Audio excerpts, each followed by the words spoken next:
This is In Clarity Podcast. I'm RJ Starr. Most of us don't really live in the world as it is. We live in the world of concepts, our ideas, labels, and expectations about reality. Think about the last time you met someone new. You didn't just experience the person in front of you. You probably attached a category almost instantly. Coworker, customer, stranger, winner, loser, successful, maybe friend. The same thing happens with events. When it rains, a child may notice the sensation of drops on their skin or the smell of the air. An adult often notices traffic, inconvenience, or ruined plans. The rain itself becomes invisible, covered up by our interpretations. This is where psychologist Abraham Maslow comes in. Maslow is best known for creating the hierarchy of needs, that pyramid that starts with food and safety at the bottom and builds upward toward higher goals. At the very top, he described what he called self-actualization. This is the process of becoming the fullest, most complete version of yourself. Not just surviving, not just fitting in, but thriving. One of Maslow's observations about self-actualized people is that they live closer to the real world of nature than to the man-made world of concepts, labels, and stereotypes. In other words, they aren't as easily trapped by abstractions. They have what he called a freshness of appreciation. They can see things directly, as they are, before attaching judgments and labels. A self-actualized person can look at a flower and actually see a flower, not landscaping, not decoration, not something to photograph for social media, not something to label as pretty or not pretty, but a flower, alive in the moment.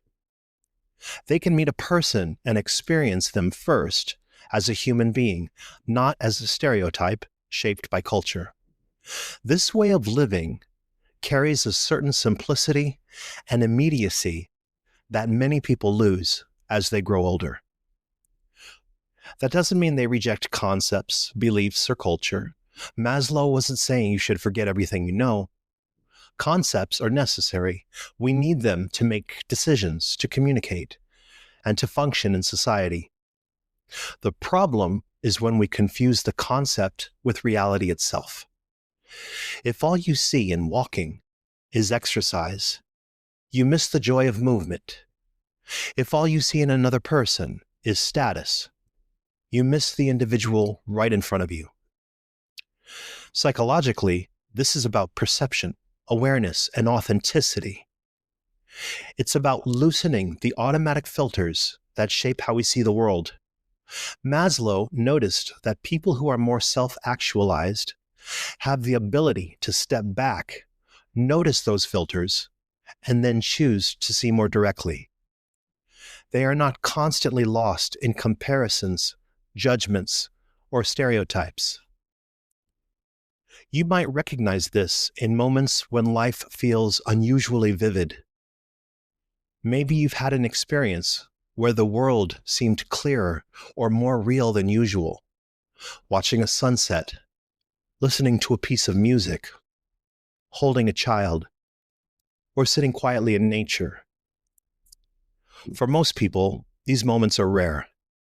For people who are more self-actualized, Maslow argued, that clarity of perception is more common. And that brings us back to the challenge. How much of your daily life is lived in direct contact with reality? And how much is lived inside your mental constructs about it? How often do you stop to see the tree, not just the property it sits on? How often do you notice the rain, not just the delay it causes? Maslow's point was that the more we can return to the world as it is, not just the world as we think about it, the more fully alive and more fully human we become.